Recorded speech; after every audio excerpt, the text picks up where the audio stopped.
I want to talk about Bill Maher. Bill Maher is the epitome of everything that's wrong with the Democratic Party and liberals. Everything. Out of touch, rich, completely detached from what is taking place from the standpoint of ordinary people. Don't get why Trump would get put in that office and still doesn't understand why Trump is in that office. And believes in his head it was the goddamn Russians. At one point, Bill Maher said, I don't care what the Mueller report says. I know what I know. And it's like, well, what do you know?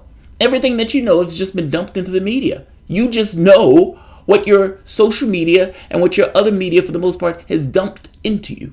You don't really know anything legit, per se. You just know essentially what the media has been reporting. But if you're looking at the report, the Mueller report was supposed to be the investigation.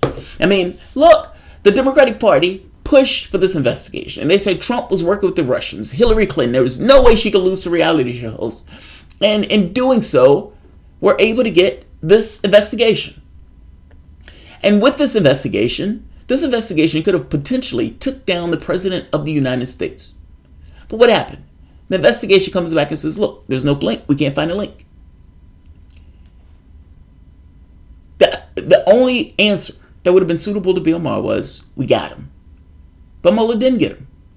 And the investigation that they were relying on comes back with an answer he didn't like. So what is his answer? His answer is immediately, I don't care what that investigation says. I don't care, well, with Mueller squeezing this guy and putting police raids on this other guy and indicting this other guy. I don't care that he spent 2 years, 3 years investigating with all of these lawyers and everything else. I don't care. 1,000 times I don't care. I know what I know. Bill Maher has become so Trump deranged that he is openly, actively calling for a recession. Now, if you watch financial channels, this economy that Donald Trump is bragging about is fragile at best. I have a pot stock. And with that pot stock, every so often, especially when I'm at the clinic, in fact, only when I'm at the clinic, I watch financial channels. It is a fascinating view of reality because they don't look at the world in terms of real things. They look at the world in terms of whether or not they can get value off of a stock. And so when Boeing's plane fall out of the sky, killing everybody on board twice, the U.S. regulators allow Boeing to just investigate its own plane. And that's astonishing in and of itself. China took the lead in downing those planes. The investigation found that the 737 wasn't fit to fly, not just fit to fly, not fit to fly. That the reason that Boeing did it is because they were in competition with Airbus, and based on capitalistic pressures, they rushed the plane. All of those people died on that plane. You have Boeing 737 sitting in the parking lot because they can't sell the planes. It's a clusterfuck. Nobody in their right mind is going to get on that airplane anytime soon. And all of the orders have essentially gone to zero. But understand, this was based on competition. Boeing didn't have to do that. Boeing could have built a different plane. Boeing could have built a better plane. Boeing just didn't do it because stock price demanded that they hurry it along. Bill Maher, I guess my point is this. There's a detachment here. And this detachment is just utterly bizarre that you call for this. These guys are saying, look, there's going to be a recession. Powell comes out, cuts rates. Now, Powell cuts rates because Donald Trump has been browbeating him remorselessly to cut rates. But two things aren't true at the same time. If the economy is roaring in the way that Donald Trump says the economy is roaring, then you don't cut rates. You cut rates when you feel that there's weakness or shakiness within the economy itself. The people within the economy themselves who are working multiple jobs, just because you have a job, that's not necessarily security. That's the first point. And the stock market in and of itself is not an indication on how awesome the real economy is. Donald Trump is terrified that there will be a recession before he's elected. Before the next election. Because if there is, his election chances are going to go to zero. And if there's a Sanders in office at the time, it will be a windfall, meaning you're going to have a new Great Depression-esque type leader to take over. I guess my point is this. Whether they're calling for a recession, they're not actively seeking one. They're saying what they're predicting to take place. There's a difference in those things. One is saying, I am making a determination that this is most likely going to take place based on economic factors within the society itself. That's a different thing than Bill Maher getting on television, calling for one, actively calling for one. Why is he calling for one? Because he believes that Donald Trump will lose the next election if there's a recession. When it's pointed out that, look, people are going to lose their jobs, you're talking about people being injured. I mean, look what happened with the last recession. I mean, that was horrible. I mean, you had hundreds of thousands of jobs that were lost. Bill Maher says, I don't care. I don't care. I don't care. I don't care how much pain is visited on everybody else. I just want Trump out of office. This is an astonishing clip. Next economic downturn. Right. Josh, isn't the Fed cutting rates now just going to make the next economic downturn worse? What's your prediction? I've been By the way, the Fed cutting rates making the next economic downturn worse. Look, the reason why recessions are part of the capitalistic system.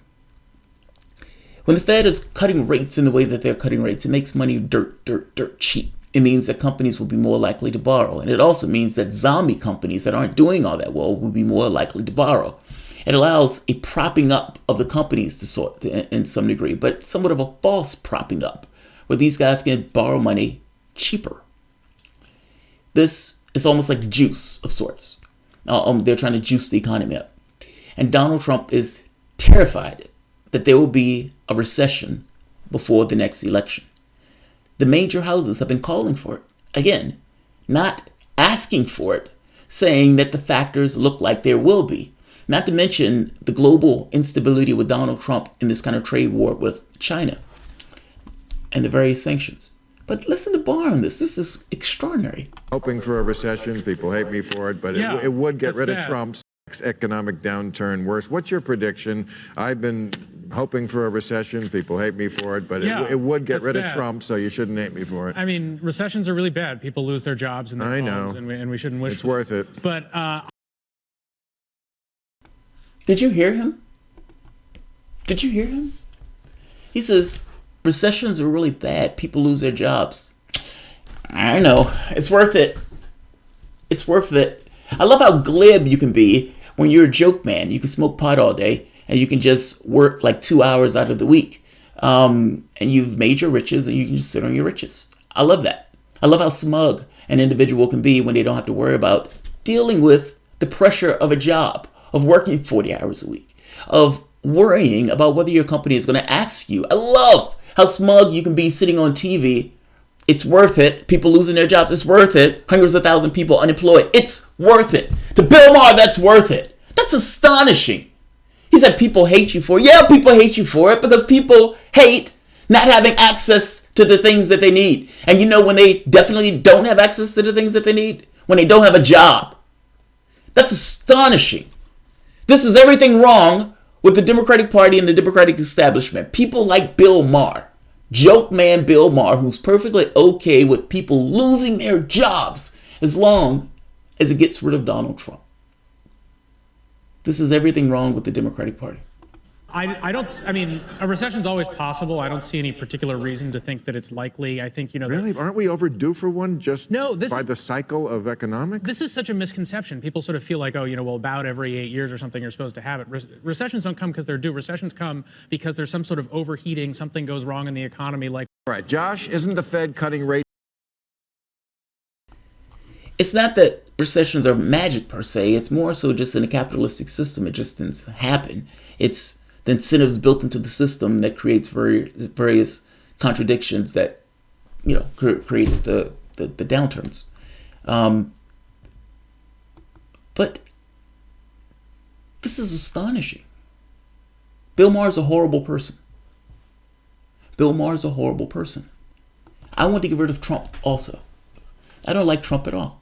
I've derided him from the moment Trump got in office. I've tried to be fair to him, especially from attacks that I thought was unfair. But by the same token, clearly he is outside of my ideological framework. And from my standpoint, is an enemy that needs to be crushed. By the same token, do I want him out of office to such a degree that I would want hundreds of thousands of people to lose their jobs and lose access to the things, their ability to make their ends meet? As somebody who's lost a job, and as somebody who's worried at one point about whether or not I was going to make my ends meet, how was I going to pay for this medication? How was I going to buy, am I going to be able to make rent? That's not a place you want to be. That's a horror. That is a ghastly place to be in. But according to Bill Maher, it's worth it. If 100,000 people can't pay their rent, it's worth it. If 100,000 people lose access to the things that they need, where they can pay for their bills for their kids, it's worth it to Bill Maher. Joke man that's completely separate and distinct from the rest of the population because he slings jokes for 3 hours out of a week. Bill Maher. Democratic Party. Democratic establishment. I'm okay with hundreds of thousands of people losing their jobs, losing their ability to take care of themselves, losing their ability to take care of their kids, losing their ability to pay their rent, losing their ability to pay for their meds, pay for their insurance. Bill Maher, that's worth it to him because that's not something that directly affects him. It's now just going to make the next economic downturn worse. What's your prediction? I've been hoping for a recession. People hate me for it, but it would get rid of Trump, so you shouldn't hate me for it. I mean, recessions are really bad. People lose their jobs and their homes, and we shouldn't wish it's worth it. But that's disgusting. That's disgusting. Bill Maher is a degenerate. I mean, God, how smug that is. That's so smug. Will the sequel to It's Not Unusual to Be Screwed by Democrats be What's New, Democrats? Whoa, whoa, whoa, whoa. I don't know if that's going to be a sequel about this stuff. There was an article talking about transparency, where they were killing the transparency stuff. It's amazing how many people aren't informed. I told you multiple times Willie Brown Mistress was horrible, and when people found out about it, she was done. And though Tulsi exposed that low-hanging fruit, she's trashed. Yep, I'm back. Look, I've done videos talking about Kamala Harris's record on more than one occasion. And for all intents and purposes, Tulsi Gabbard could have watched my videos to see that in order to do her debate thing. So, low-hanging fruit, yes, but for whatever reason, nobody actually went there on the debate stage. Biden kind of trended there when he was like, unlike you, I wasn't a prosecutor, I was a defense attorney trying to protect people, not putting them in prison. So he slowly went there, but Joe Biden got into this thing of arguing for states' rights, which is just bizarre. It was really bizarre. God, I can't believe how smug he is. Like, that smugness, that's a level of smugness that, God, okay, that's astonishing. That's astonishing. I am hoping for people to lose their jobs. I desperately want Trump out of office so bad that I don't care if people have lost the ability to pay for their rent, pay for their kids. That's astonishing. How do you say that? Even if you say a downturn would take Trump out of office, it's a secondary thing of wishing for that. That's astonishing. And then when pressed, people are going to lose their jobs, right? That's not a good thing. It's worth it. It's worth it. It's worth it to you because you're not on the chopping block. Like, what is the pain of an individual when they can't pay their rent? Like, honestly, like think about that. How do you quantify that? And how do you quantify that to such a degree where you heft that against Trump? I want Trump to lose also. Do I want 100,000, 200,000 people wiped out in order to make that work? Fuck no. Hell no. If Trump loses, Trump loses. That's not what I want. If it happens, fair enough, but I'm not going to bed wishing for it, just like Bill Maher is. That's astonishing. I mean, honestly, that's utterly astonishing.